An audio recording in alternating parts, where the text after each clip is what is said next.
Well, my phone was telling me it was going to be 5 degrees today, and that would turn out not to be true, as the awesome players headed out for their first ride. I noticed something seemed missing on my bike. I had my gouged up Adventure Spec bars. I had the electronic crap all over my handlebars. I still had my burned out 606 in the front, which I really like. And out back I had my half-worn Midas E09. I had my tools in case Chris's bike broke down, and my Pelican box for all my camera gear, my new front sprocket cover, which is pretty cool, and of course my trusty Rock Stomper pegs, which really work well. I had my Moto Overland skid plate, which I love.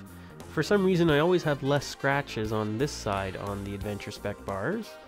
I still had my bent front brake rotor, which I was supposed to change over the winter and never got around to.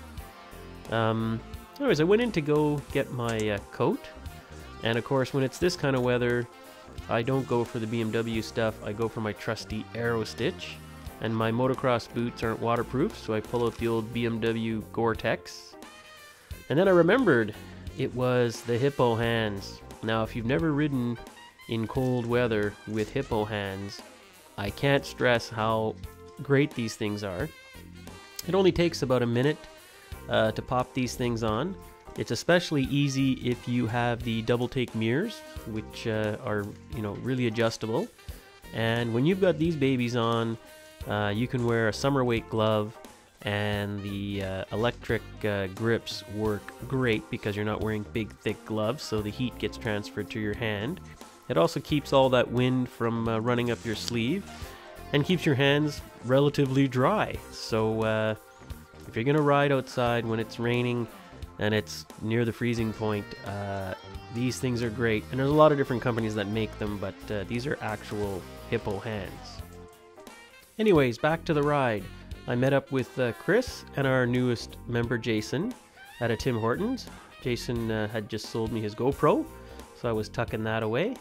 And we decided we would follow Chris and head north of the city.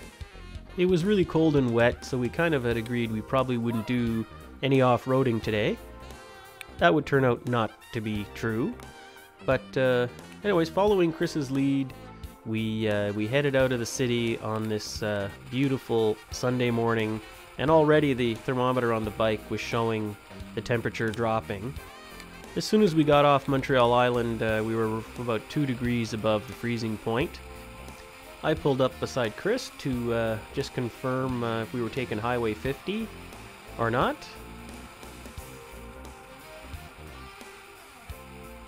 And then it was time to find another Tim Hortons to grab a coffee and warm up.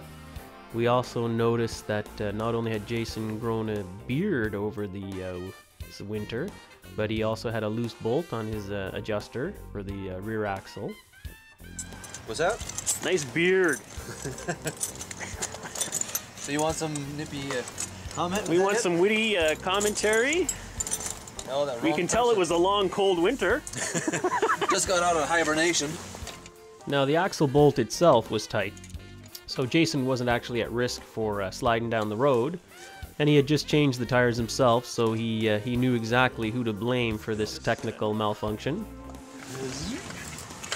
Oh. That one was good. Good. Ooh. Nice. Man, those are nice and new. They only have like 500 kilometers. Chris, are we having fun? Yeah. Where's your heated vest? At home. Staying warm. Chris doesn't like to wear his heated vest unless it's below 2 degrees Celsius. Well, look. Since this morning was 3 degrees. Yeah, look, he was wrong. You can see Jason's bike is leaking Tim Hortons coffee. Good. Let's go. So we left beautiful downtown Lachute and decided to head a little farther west in search of some some nice gravel roads, and you know, nothing too crazy for the first ride of the season. Everyone was feeling a little rusty, and not to mention a little stiff from the cold. Well, Jason knows this area quite well, so he was leading us down some interesting roads. This is a nice paved road.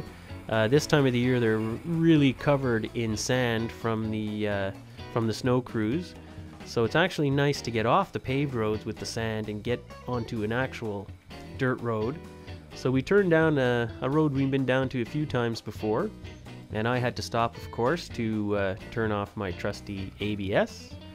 And as I was catching up to the boys, I could feel this road was actually a little bit soft. It felt kind of squishy, and some sections, you know, you were actually sinking in quite a bit. This is one of those spots where the steering damper actually makes life a little easier.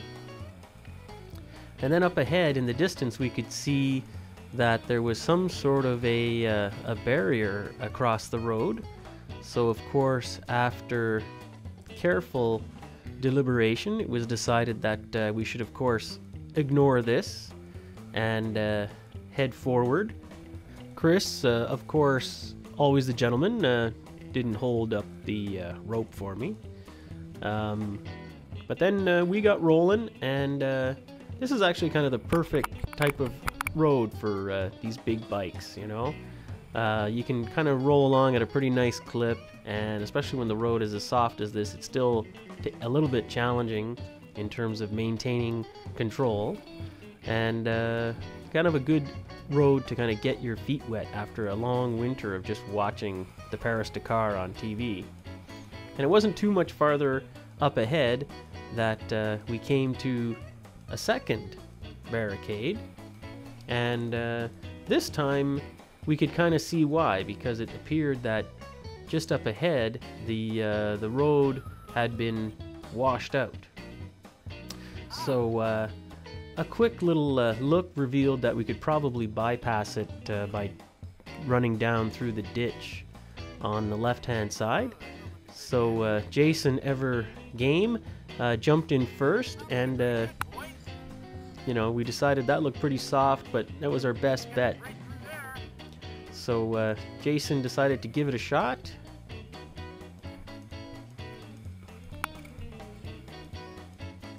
There was some good-sized rocks down there, and it was actually quite a steep little incline.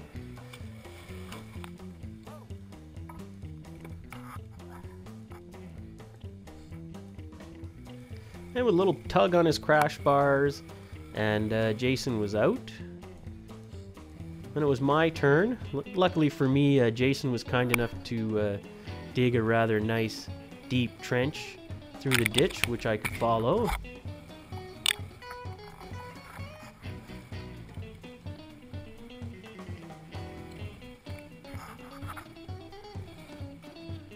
After one little stall, got the old 800 running again, and with a little pull on the Adventure Spec bars by Chris, I was out.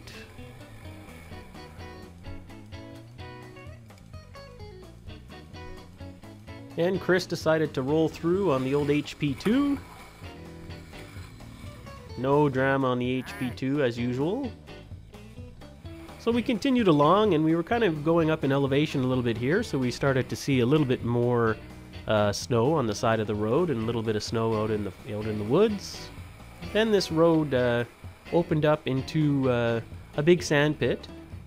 You're actually allowed to drive through the road. You're not really supposed to go off the road here into the sand pit itself. We usually take a very quick little pass out through the sand pit, and because our bikes are very quiet, no one usually knows we were even there.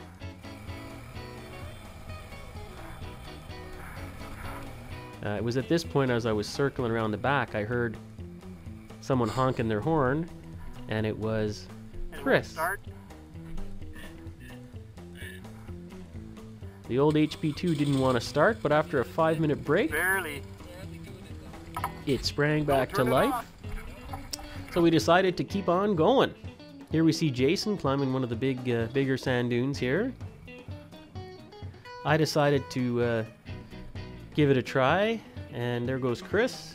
Now the key for me on these hills is get it into second gear. There's my second gear shift, and just keep it on the gas.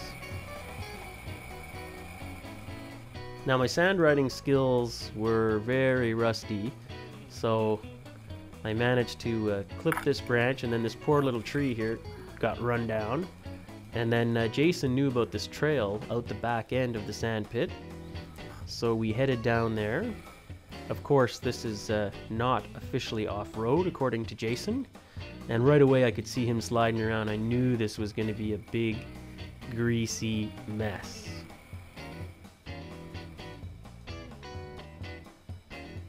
And this was a very hard trail to read because some of the sandy sections were actually okay.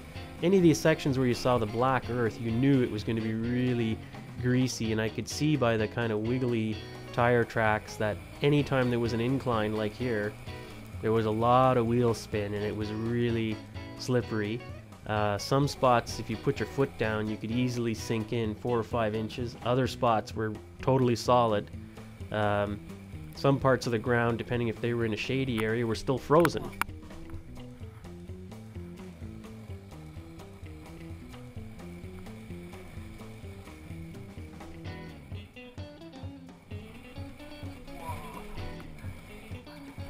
So I noticed everybody was kind of weaving back and forth across the trail, which usually tells you that it's pretty greasy.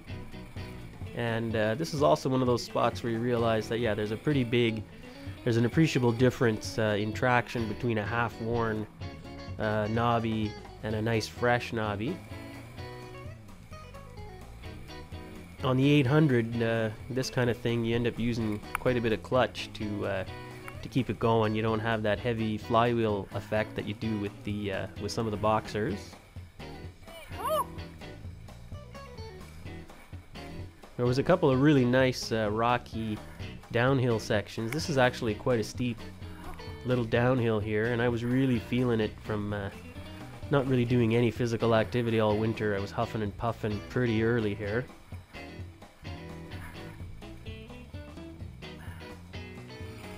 That trail ended just as I was running out of steam, and we jumped back out onto the blacktop. Once again, Jason was acting as our guide, and even though this is now probably 9 o'clock or so, 10 o'clock in the morning, it actually looks kind of dark out. There was no sun. So we popped over to an old abandoned ski hill, and here we see Chris trying to climb it. I don't know about this. Gets it into second gear.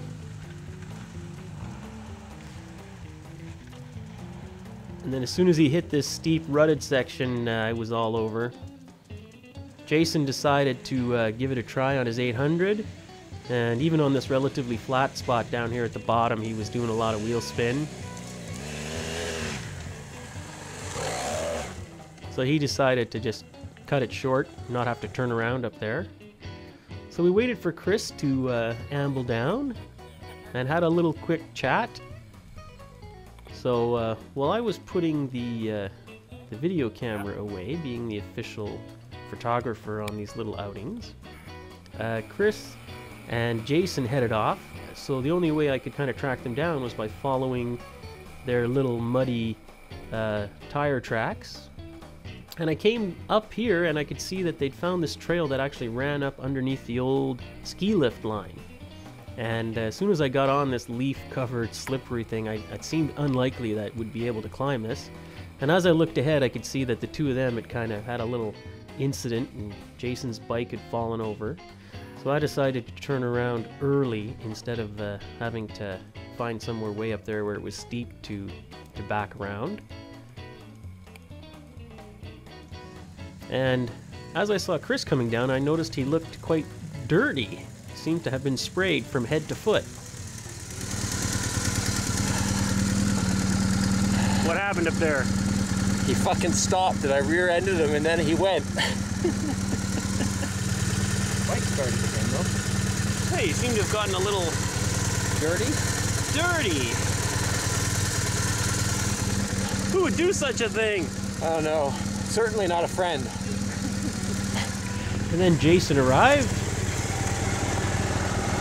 I came all over him. So we decided that we would try to stick to more gravel roads because the trails were looking a little impassable. So this apparently is Jason's idea of a nice, relaxing gravel road.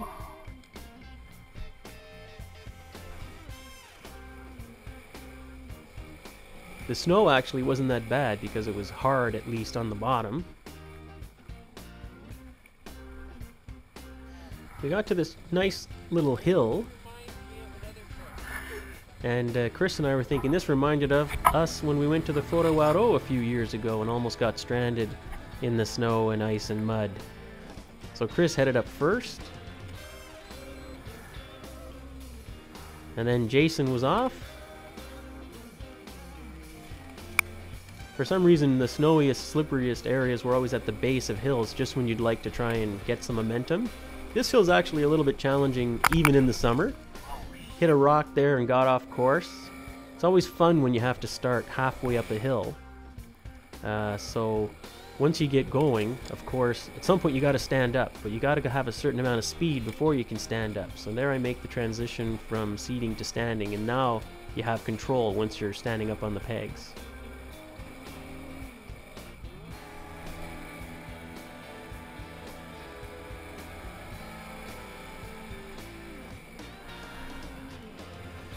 Now the temperature now is still about a degree or so above freezing, but now no one was really feeling cold. We were all starting to work up a little bit of a sweat.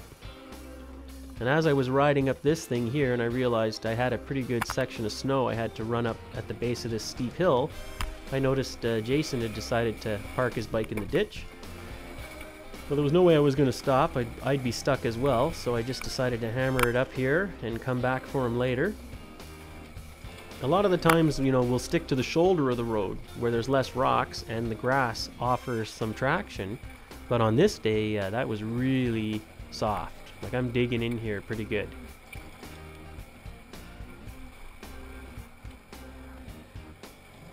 He's gonna need help! So we, of course, got out the video camera, which is always the first course of action when there's been an incident that potentially involves loss of life or damage to property. And we headed down to give Jason a hand. We could see the swervy skid marks culminating in a F800 down into the ditch. I didn't go very far because I pulled it over. Jason, what happened? You taking a break? I thought the life was too easy for a second. Take two! We pulled him out and off Jason went.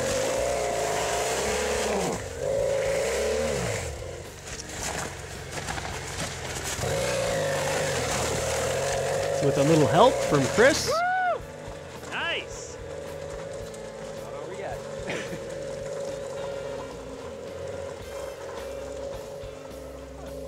That was easy.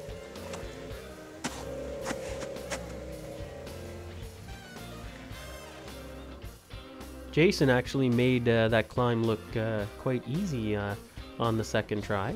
And this is really only Jason's, you know, this is the beginning of Jason's second season of riding off-road, so he's doing amazing.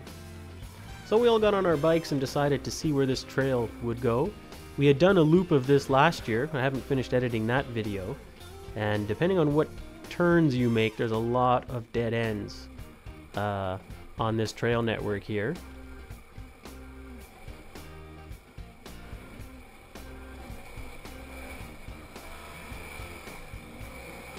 And as I was climbing this hill, just barely made it up there. There was a real soft spot there. Now on the 800, I normally like to get into second gear. There's the shift into second, then things get a little smoother. And then came up on Jason, who seemed to be stuck in the middle of the road. And that's the way it was today. You'd just be driving along, and all of a sudden you just start sinking in. So Chris was nice enough to dismount and give him a hand, and he couldn't quite seem to get the side stand down on the HP2. So of course the easiest thing is just to, hey, just drop it. That's what those cylinders are good for. And you can see how soft it is there with Chris sinking in, and we all know how much Chris likes to get his feet wet.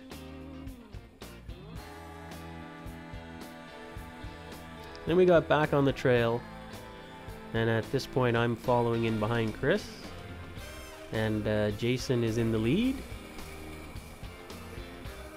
And I started to feel a little optimistic. The trail had kind of firmed up here. I was able to get it into second gear.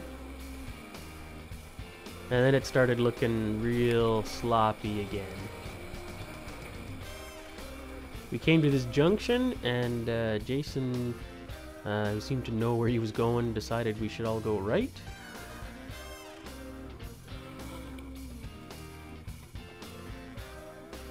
I could see by Chris's little climb there that this was going to be a sloppy one.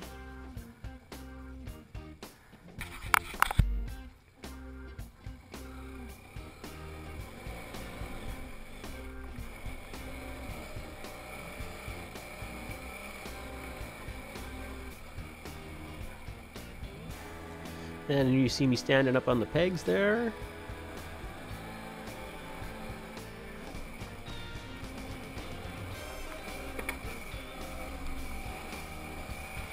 This is actually quite a good little hill climb.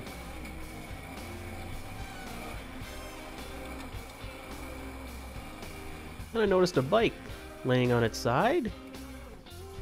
Holy shit! And actually in that case, Jason was able to get his bike sorted out without any help.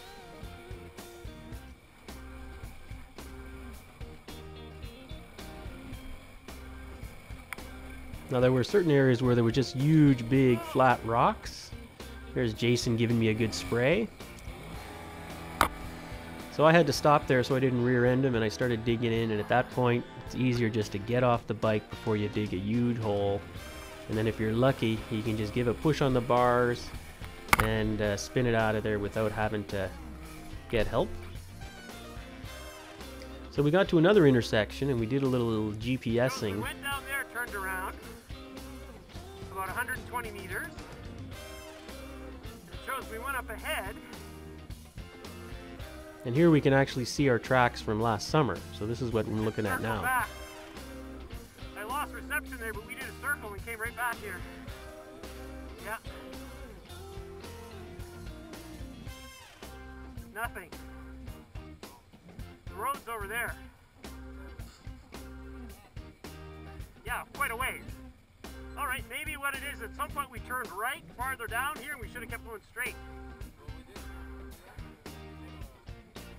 So once we kind of got our bearings and figured out which one of these trails wasn't a dead end, we decided we'd better just try to get out of here. It was getting near to be the end of the morning and everybody wanted to be home early in the afternoon.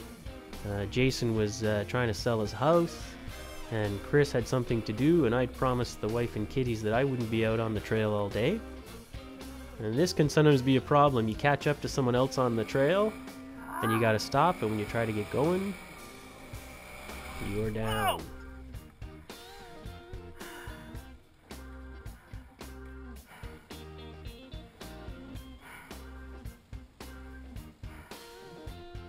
Well, I caught up to Jason, and then he slowed down here, and I was on that. And you know what? You can lift these big bikes by yourself, but if you have help, why not use it? Because Hold on. the old back isn't as spry as it used to be. And then Chris was on the right side of the bike, so he decided to just jump on and get it to the top of the hill. Needed a little tug on the old crash bars. It's about 2-3 kilometers that way. So we continued on. Now we could see from the GPS we only had a couple of kilometers to go until we should meet up with a paved road.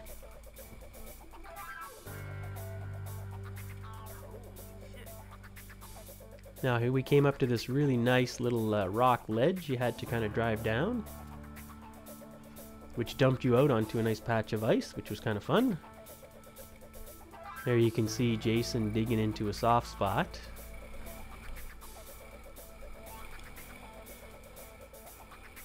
Another one of these nice little rocky hill climbs, and I got over on the side here, thinking I'd get some traction over in the grass, and it was even worse.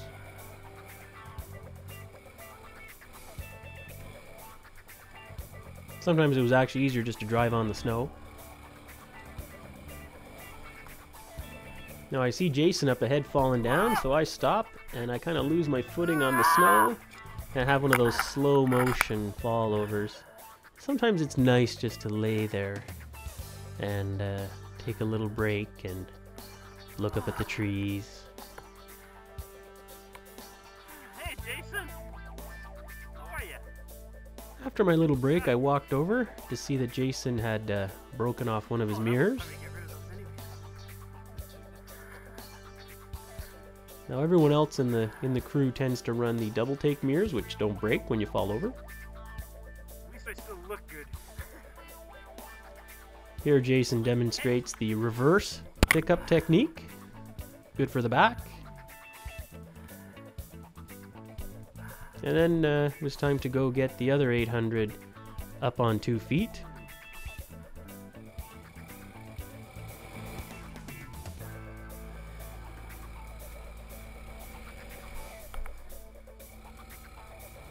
I didn't want to dig a hole here and get stuck, so I'm kind of trying not to do too much wheel spin. All right, senor, after you. Now when we came across these spots where there were just these huge, big, flat rocks, these were great. It was one of the few spots where you knew you had good traction, you weren't going to sink in. And because they were dark, I guess all of the snow had melted off them too.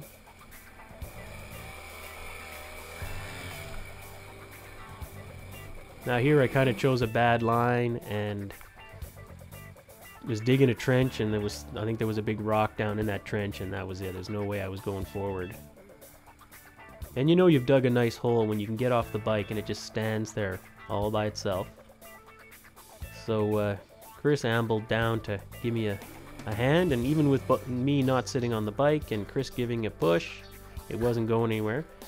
So we tried to lift it out of the hole, but it was real deep, so we just threw the old 800 down on its side, grabbed a hold of the old SW Motec racks and just dragged it over. So if you are worried about getting a scratch on your paint, that's probably not the best technique, but it works for us. Little maintenance here, and we're good to go. All right.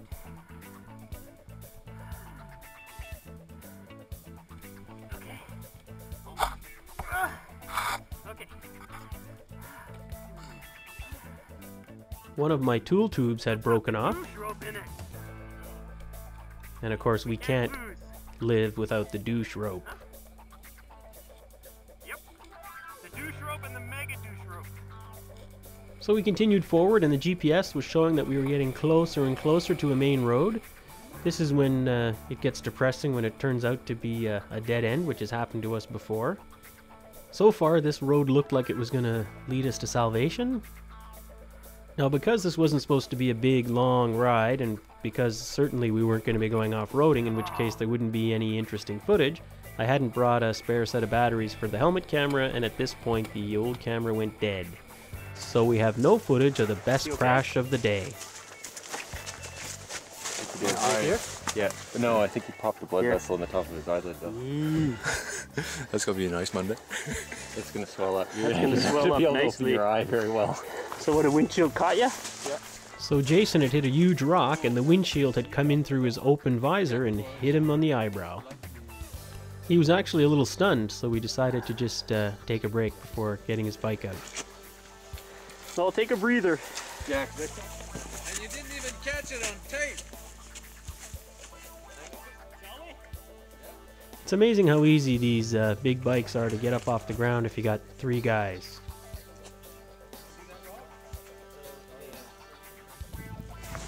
There's still air in the tire though. He's still smiling. Of course I am. That's why I bought this piece of crap.